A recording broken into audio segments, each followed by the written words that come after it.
Hello, have you wondered why there's so many, weapons in the hands of bandits, Boko Haram, ISWAP, all these aliens have entered Nigeria in the last few years? Have you wondered why the insecurity has reached this high level in Nigeria?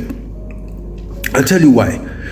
There are over 1,900 entry points and borders in Nigeria. Did you know that only 84 out of these is manned by security? That means we have close to 1,800 borders not manned by security.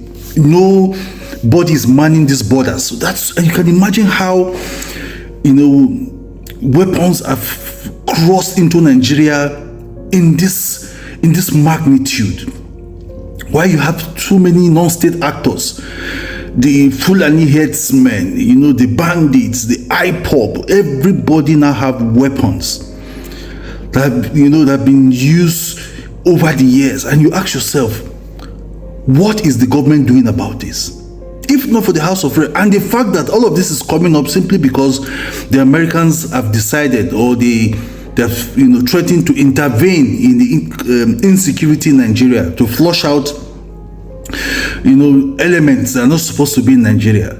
And only now we're discovering that over 1,800 borders are not manned. No security, nobody checks the influx and outflux of people through these borders, especially in the northern part of Nigeria. This is really sad. And to think that over the years, over 9 trillion naira has been expended in the fight against insecurity in Nigeria. All we have done over these years is to enrich security chiefs, service chiefs, all those who control one security post or the other. We have just succeeded in enriching them to build estates and have so much wealth at the expense of people's lives in Nigeria.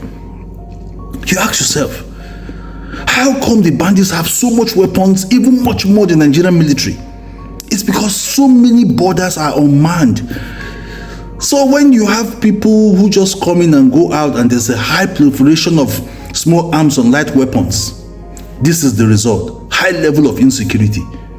Is the government trying to say that they didn't know all of this exists, or the government, I just don't know whether they're just playing politics with all of this, or they're just using it as a conduit pipe to siphon public funds all in the name of fighting insecurity? Because you ask yourself, a service chief will just retire after a year or two, and the next thing he's stupendously rich.